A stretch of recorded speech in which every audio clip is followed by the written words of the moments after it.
Oke, jadi ini adalah edisi spesial. Di sini ada teman saya dari universitas, waktu itu kita di NUS, National University of Singapore, dan ternyata ini lagi datang ke Indonesia. Dia ini orang Malaysia.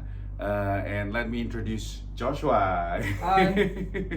Welcome to my channel, and thank you so much for allowing me to steal a little bit of your time. Happy to do so. Ya, jadi dulu kita teman satu kuliah, satu tempat tinggal juga, satu asrama. Jadi kalau di Singapura tuh, kalau kalian tahu modelnya kayak Harry Potter gitu ya, ada, iya kan, Harry Potter kan, Yeah, tempat yeah. tinggalnya itu ada kayak dulu ada Slytherin, Gryffindor kayak gitu ya. Terus kita setiap tempat tinggal ini ada kompetisi sama tempat tinggal yang lain. Kita nyebutnya hall, dan hallnya kita waktu itu tinggal di Yusof Hall. Nah ini karena memang nggak persiapan ya, si Joshua ini dari New Zealand sebetulnya ya. Dia udah 6 years, the past 6 years you've been living in New Zealand, That's right? right. Ya, dan ini datang ke Solo dalam rangka ada conference digital archiving for the whole Asia, Southeast Asia Pacific. Southeast Asia Pacific ya. Jadi ini orang penting di dunia digital Ini orang archiving. Ya, jadi kalau kalian yang mau ke New Zealand nih ya, mau jalan-jalan New Zealand, si Joshua ini tahu rahasianya negara New Zealand ini. Dia yang archive holds the key for the important archives in New Zealand ya. Yeah.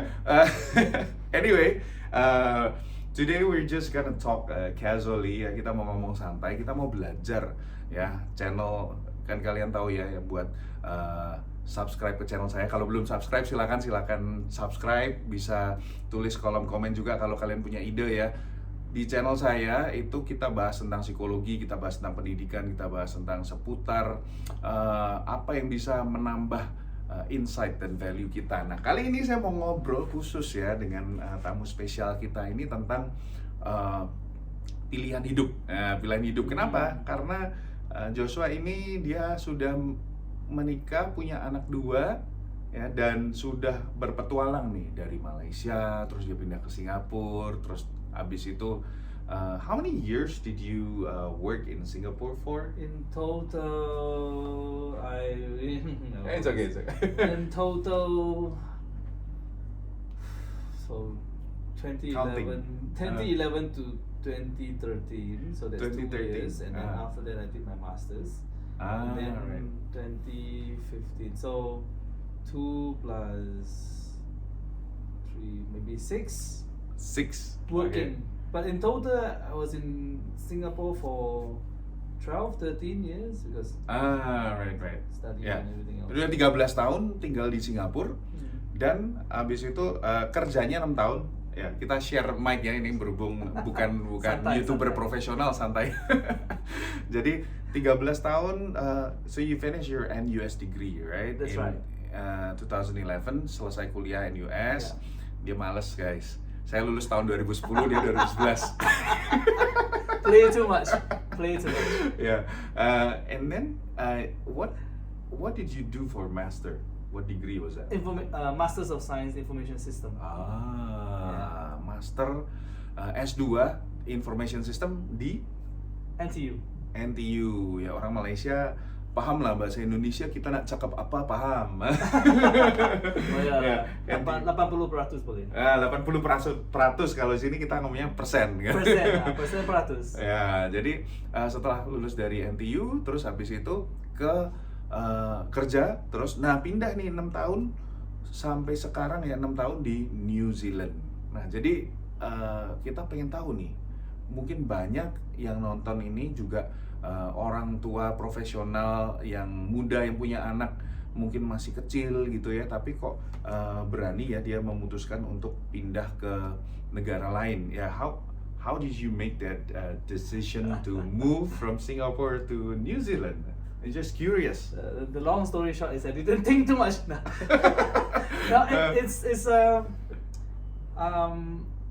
it's called seizing an opportunity, right? Okay, mengejar peluang, guys. Yeah. So when I was working in Singapore, it was my dream job, right? I was working with films, and I was working in the archive. It was like exactly what I want to do. Jadi ini sambil nerjemahin ya. Boleh. Bisa. Ya, Joshua ini pernah ke Hollywood juga ya? Yes. Hollywood ya, karena dia hobinya di dunia perfilman, di archiving. Jadi di Singapura pun dia kerjanya seputar di dunia waktu itu perfilman, terus di arsip ya, digital archiving itu arsip digital, dan itu yang dia suka. Dream jobnya itu di Singapura. Tetapi pindah nih ke New Zealand ya. So please continue. So then I reached a point where I know that my kid is coming out soon, and then I had some issue with getting a more permanent kind of arrangement to stay in Singapore. And so I was looking around. I felt like I do not want to leave Singapore because my whole adult life was there.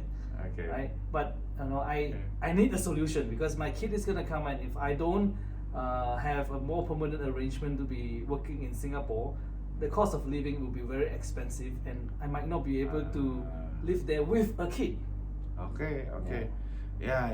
Jadi saat itu Joshua ini mau punya anak ya, was that when your wife was already pregnant ya. Jadi sudah istrinya waktu itu mengandung, walaupun sudah dapat dream jobnya, tapi Joshua ini mempertimbangkan masa depannya yang lebih stabil lagi. Ini dia mencoba mencari peluang di mana bisa nanti membesarkan anaknya sesuai dengan plan-nya dia ya, sesuai dengan bayangan. Was it? Not that much. So I was planning for a solution. Why didn't you think of Singapore as a stable solution?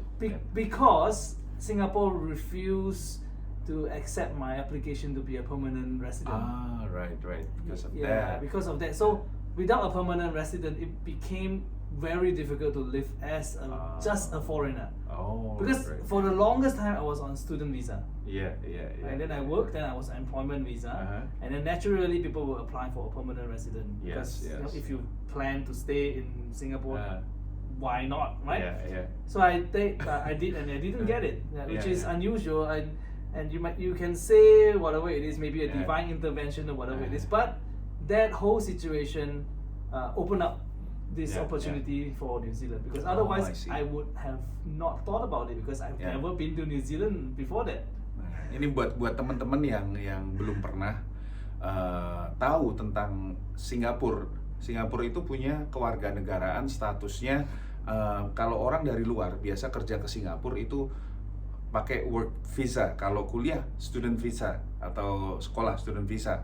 Dan biasanya visa itu diperbarui kalau sudah cukup lama. Orang-orang ini ngejar yang namanya permanent residence. Permanent residence ini fasilitasnya macam-macam, jadi mereka bisa dapat biaya sekolah anak lebih murah, perawatan buat kesehatan juga lebih terfasilitasi dan segala macam. Nah, Joshua ini waktu mendaftar ya dia kurang beruntung lah ya, karena saya lebih beruntung, saya dapat PR dulu. I was luckier.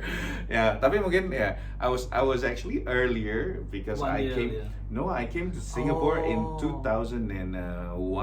Yes, that you was were like longer in Singapore. Yeah, 6 years before, 4 years before you came to Singapore. 4-5 years. Ya, 4-5 years ya. Jadi waktu itu memang saya datang dulu, saya dapat beasiswa ke Singapura dari lulus SMP terus kuliahnya baru ketemu dia. Nah, dia dari Malaysia, you're from Ipoh, right? That's right. Dari Ipoh keterima di NUS juga nih.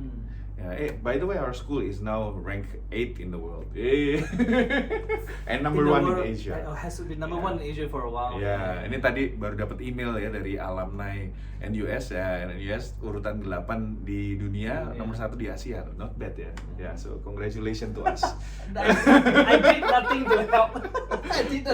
Yeah, that's a good thing, you know.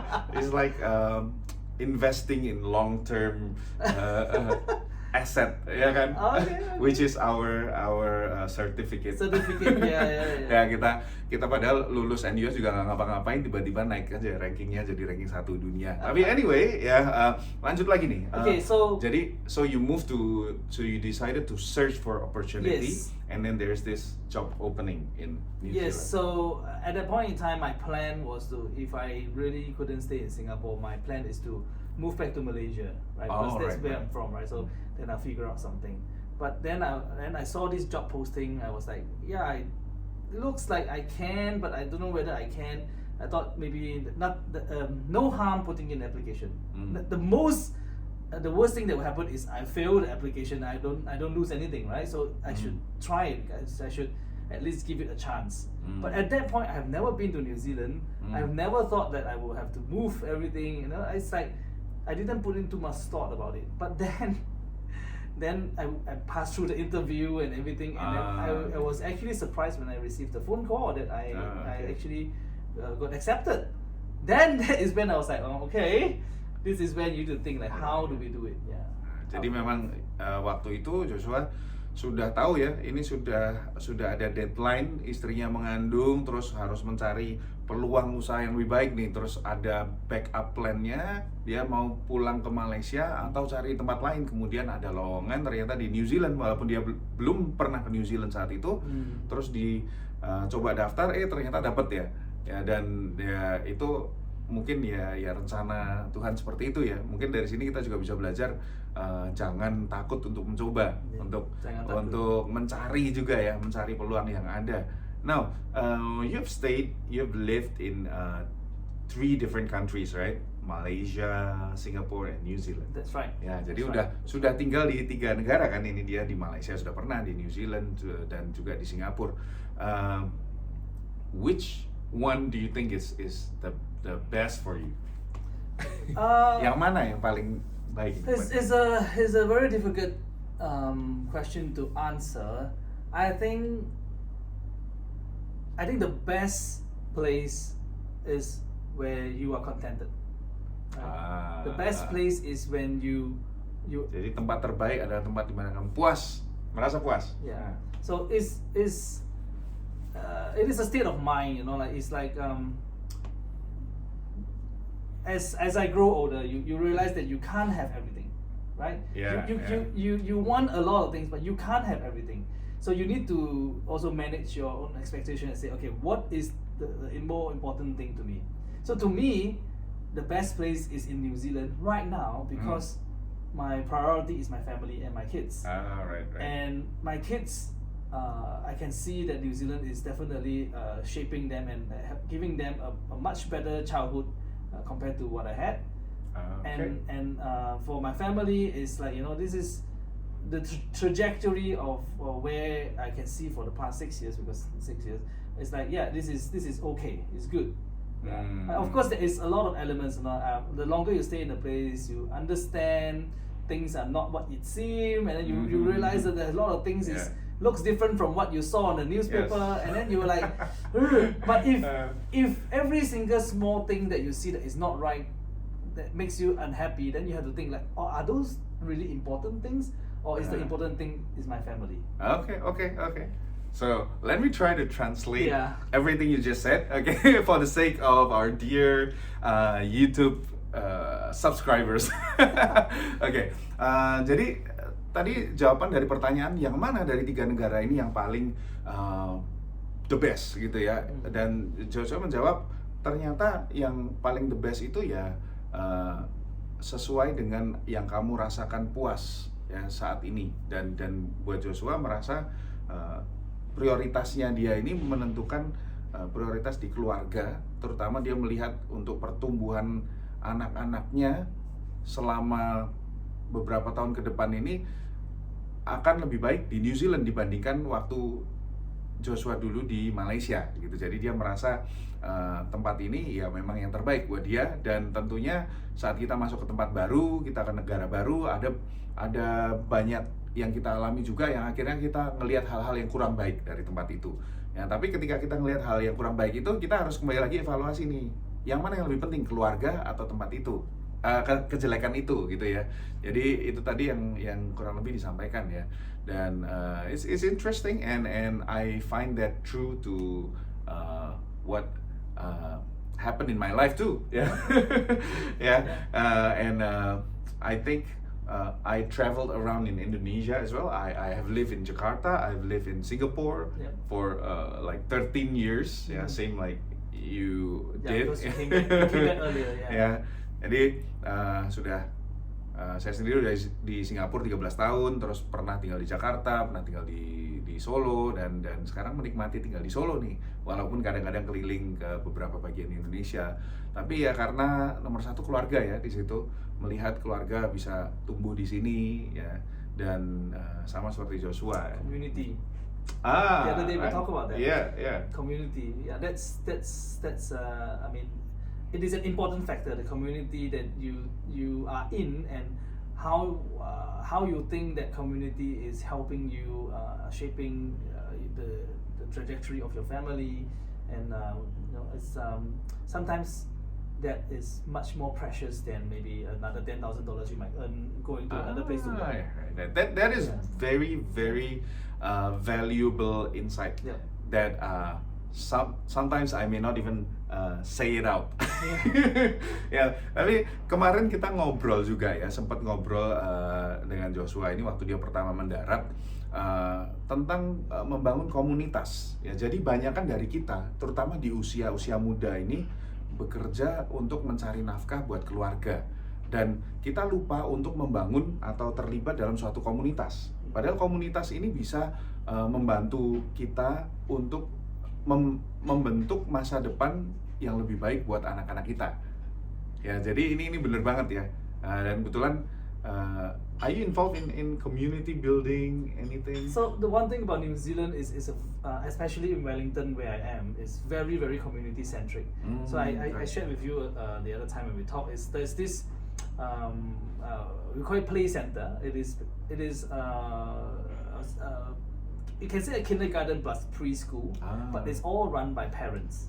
Okay. Every one of the parents are the teachers, and there is no there's no classes. Everyone go into the same place, and there is a lot of toys and a lot of different things that help the child to learn new skills, like macro skills, everything. Yeah. So, and also like how to take turns and interact with each other, and all of these things are all parents led. The community come together and do this, and it is a tradition. That play center that we are in right now, it started like 50-60 years ago, and so many generations of parents has gone through, and they just pass on. Oke. Nah, ini buat kalian yang belum tahu ya di New Zealand itu seperti apa. Ternyata anak-anak di situ itu boleh main sepuasnya, dan dia bisa Betul. dia bisa menggunakan, anak-anak ini bisa menggunakan playground dimanapun mereka berada. Dan Joshua ini terlibat di tempat tinggalnya, ada yang namanya play center. Itu that's almost in every neighborhood, right? Yes, it is like a corporation, corporasi. Like every city, how many? Every suburb will have one. Oh, oke. Jadi ada setiap daerah. Taman. Ya, mungkin setiap, kalau di sini kecamatan kali ya, atau kabupaten gitu ya, ada yang namanya play center. Di situ semuanya ini terbuka untuk umum, tetapi dikelola oleh umum juga, seperti ada playgroundnya, ada mainannya, ada segala macam fasilitas untuk anak-anak. Tapi yang mengelola ini bukan anak-anak, orang-orang di sekitarnya, orang tua ini. Nah, ini komunitas yang saat ini Joshua sedang terlibat ya, dan memang ini bener banget ya. Saya juga ngalamin di sini, saya sedang ini menjalani, ada komunitas yang namanya di Solo ini ya, namanya Solo Youth Club. Nah, ya ini untuk pengusaha dan profesional muda ya. Jadi ini kita membentuk bagaimana profesional pengusaha muda ini bisa terlibat di kegiatan sosial kemasyarakatan, sehingga nanti anak cucu kita ini yang merasakan manfaatnya dari apa yang kita lakukan sekarang gitu. Nah, ini hal-hal yang bisa membantu kita untuk stay in one place and appreciate that being content, like you said, right? Yeah. That's the community building you're talking about. Is that right? Exactly. Life is richer with the community, with people together. Right?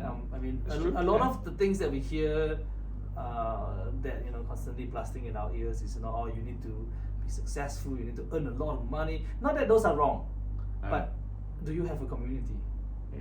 Together, like living life together, doing things together. I think sometimes, especially because now I'm in New Zealand, and I find it like this is something that you have to work hard because I'm no longer in the original community that I was in growing up. Okay, You know, I take for granted, you know, because my parents have built the community. I right, grew right. up and it's like, Yeah. you know, like this auntie, that uncle, we all know each other. You know, anything we help, we can. yeah. And when I reach New Zealand, there's nothing, right? Okay, Then okay. you have to be intentional and build it. And Yeah, then that's how I appreciate a bit more like the importance of community. Yeah. You know, like this idiom, it takes a village to grow to help parent a child. They kind like there's a saying like it takes a village.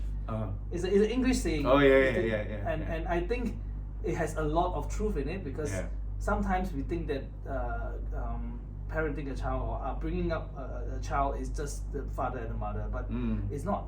It's actually the village, like which means like the community. Ya. Jadi ini benar banget ya, tadi yang disampaikan ini adalah tentang gimana untuk menjadi orang tua, parenting ya, ada istilah it takes a village to raise a child. Ya, jadi untuk membesarkan seorang anak itu nggak cuma orang tuanya yang terlibat, tapi bahkan satu kampung, satu desa, dan desanya seperti apa, kampungnya seperti apa, itu adalah komunitasnya itu ya. Komunitas yang baik akan membantu kita membesarkan anak-anak kita ini secara baik. Tapi kalau kita cuma fokusnya ke pekerjaan, ke kegiatan yang kita lakukan sehari-hari, anak kita pun akan nantinya tumbuh di komunitas yang mungkin mereka temukan ya, di online, di sekolah, dan mungkin arahnya juga ada yang benar, ada yang nggak benar, ada yang pengaruhnya malah menyesatkan ya kan. Jadi memang itu tanggung jawab orang tua selain mendidik anak secara parenting ya, ini adalah hal yang bisa, kalau menurut saya ya, menutup blind spot kita ya, blind spot yang sebagai orang tua kita nggak lihat. Kalau kita ada komunitas yang sehat, komunitas yang mendukung secara positif, bukannya ngejudge, bukannya fokus pada hal-hal yang nggak penting, nggak produktif, tapi bisa hal-hal yang membangun. Nah, kalau ada komunitas seperti itu nggak cuma bagus buat kita, tapi buat anak-anak kita. Dan tadi Joshua cerita nih, kalau komunitas yang dia tinggali di Malaysia itu sudah dibangun oleh orang tuanya. Nah, kadang kita take it for granted istilahnya, atau kita tidak menghargai, kita menyia-nyiakan apa yang sudah ada karena merasa enak nih, semuanya sudah tersedia. Nah, ketika pindah ke tempat baru, Joshua ini pindah dari Malaysia ke New Zealand, dia sendirian, nggak ada komunitas, nggak ada orang lain yang dia biasanya bisa mintain bantuan. Akhirnya dia mulai membangun itu dan merasakan pentingnya komunitas ya. Jadi I think in that sense that's how we are very similar ya, because way back in 2006 ya, kita pertama ketemu 2006 waktu pertama masuk kuliah itu. Temen istilahnya di satu hall itu, Yusof Hall, pertama ketemu si Joshua ini dia. Waktu itu rambutnya masih pendek ya. Ini rambutnya panjang gitu, gondrong. But that was when we started building different community, different groups. Ya, di zaman kuliah kita mulai organisasi. Dia di organisasi yang berbeda, saya juga berbeda. Tapi akhirnya ya ketemu di sini, kita bisa menghargai nih, oh jalan hidup kita ini sudah lebih kaya, richer dari pengalaman-pengalaman dan komunitas yang kita bentuk. Dan tadi Joshua juga sempat bilang nih, mungkin kalau kita pindah ke tempat lain, kita bisa dapat gaji lebih gede, bisa dapat uang lebih banyak, cuan lebih banyak, tapi apakah kita punya komunitas di situ? Nah, itu bisa menjadi pertimbangan juga. Ketika kita tidak punya komunitas, berarti kita berjalan sendiri. Ketika kita berjalan sendiri, mungkin itu akan jadi lebih berat gitu ya. Mungkin gambarnya seperti itu. Nah, ini mungkin on the lighter side, tomorrow you'll be going around Jogja. Yes, right? yes, I'm going around Jogja. Besok ke Jogja. Jadi Joshua ini datang sebagai salah satu narasumber untuk conference ini tadi ya, yang se Asia Tenggara dan Asia Pasifik ya. Dan I heard there were guests of honors who came to visit the event. Because the governor. Yes, the governor was invited, but I think he sent his secretary or something like that. Okay. And the mayor was here, suppose, and then he sent his deputy. Okay. Yeah, Okay. and Minister for Culture and Heritage, Dr. Hamid Farid or something like that. Okay. Okay. He was the keynote speaker. Of course, the head of the National Archives of Republic of Indonesia, like that whole upper leadership was here.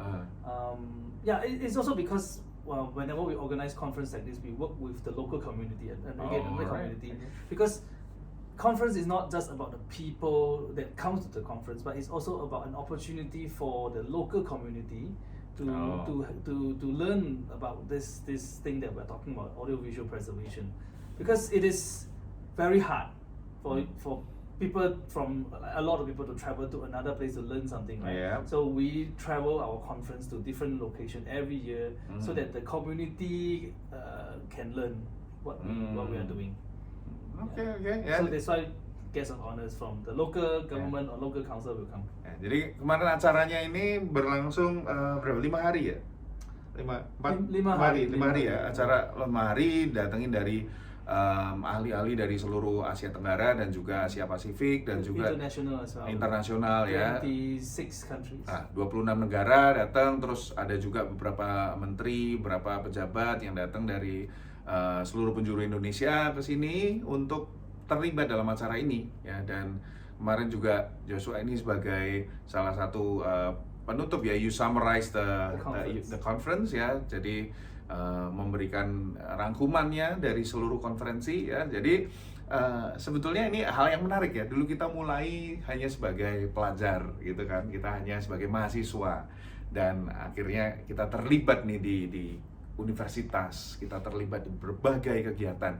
Dia selama di universitas itu sampai ikut 10 kegiatan yang berbeda, 10 organisasi yang berbeda. Ya, di dalam 1 tahun. Ya, but I beat you. Yes. I joined 13. Saya ikut 13. Ya, jadi dulu memang kita gila sih. Kita termasuk yang banyak banget kegiatan di luar studi. Selain kita belajar, kita juga ikut nih kegiatan apa. Kalau dia dulu lebih ke yang teknis ya, yang banyak ada audio, visual, fotografi, terus ya ikut band juga, ikut musik juga gitu ya. Jadi memang kalau kita lihat buat teman-teman yang mungkin punya anak yang di tingkat SMA atau kuliah, jangan ragu-ragu mengikutkan anak Anda kepada kegiatan-kegiatan di luar organisasi sebagaimana, karena ini semua bisa membantu memperkaya kemampuan social skill, interpersonal skills, dan juga kita nggak akan pernah tahu mungkin yang dia lakukan itu kegiatannya itu adalah future jobnya dia gitu ya. What degree was that in your NUS? I did engineering. Engineering ya, dia engineering, terus ngelanjutin IT, right? Information system, tapi kerjanya di digital archive ya. Makanya ini ditarik nih ke New Zealand ya. Kasih gaji gede lumayan. Bisa bawa istri dan anak-anak. Ya, jadi ini ya asik banget ya kalau kita bisa saling belajar seperti ini ya. Jadi memang harapan saya adalah teman-teman di rumah ini bisa, bukan di rumah ya, teman-teman yang nonton, mungkin kalian ada di rumah, ada di jalan, terserah lah gitu, yang nonton ini juga bisa melihat pelajaran hidup bahwa the grass is not always greener on the other side ya, tapi it depends on our own values and how we appreciate the present. Jadi kadang orang bilang, oh di sana lebih enak ya, belum tentu gitu ya, belum tentu. Kita coba deh lihat di tempat kita ini bisa jadi lebih enak loh kalau kita mau berpikir lebih lagi, melihat prioritas kita tuh apa, melihat apa kelebihan kekurangannya, dan kita coba hargai apa yang kita punya. Dan jangan takut untuk terus mengeksplor, mencoba ya, dan tetap belajar, tetap semangat untuk bertumbuh. Karena kalau kita berhenti bertumbuh, kita ya nggak akan hidup ya. Yeah. So do you have any message for our YouTube audience here while you're in Indonesia? Yeah. Seize the opportunity. I think that's very important. Sometimes when there is offer or an opportunity that comes by, right? We might be so afraid to take risks that we don't take the step. But if you don't take the first step, then you will not be able to know. You actually will not know whether or not it's actually for you, right? I mean, you do 13 CCAs, I did 10 CCAs, because we were trying, right? We want to try different things, and I mean it's very risky because we are supposed to study. Ya emang harusnya belajar ya.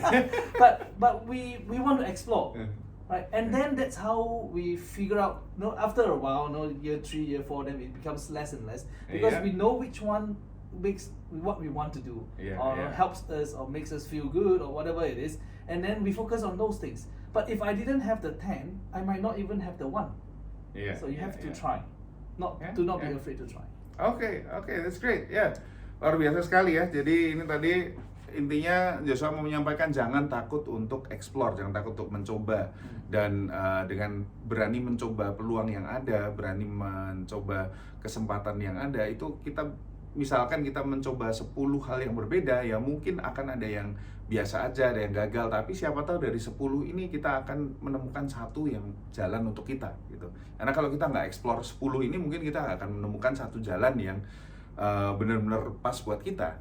Dan ya ini benar-benar sesuatu yang kita jalani sih dari zaman kuliah. Kita mencoba banyak hal, mencoba ikut banyak kegiatan walaupun harus kurang tidur ya. I think both of us had sleeping issues when we were in university, tapi itu cerita untuk lain waktu ya. Ini kalau ngobrol seperti ini kita bisa berhari-hari ya sebetulnya, tapi karena waktunya terbatas ya. Terima kasih buat Joshua, thank you for your time, thank you for sharing your experience, thank you for listening. Dan buat teman-teman yang nanti rencana mau ke New Zealand, nah mungkin bisa tulis kolom komen nih. Nanti kalau ada yang tanya apa ya bisa dapat masukan nih dari orang yang di Wellington, Wellington, New Zealand. Oke. I'll try. Ya, thank you so much, and terima kasih semuanya. Semoga kalian bisa mendapatkan manfaat dari acara interview singkat ini, casual interview di saat ini. Dan kalau ada pertanyaan, kalau ada ide bisa tulis kolom komen nih ya. Nanti kita bisa invite, bisa mengundang mungkin teman-teman yang lain ya. Yang It'll be fun. Nah, iya itu. Jadi kalau nanti misalkan ada yang bisa bahasa Indonesia, kan saya nggak usah nerjemahin kayak gini ya. Oke, ya terima kasih buat waktunya, dan God bless you all. Oke, bye-bye.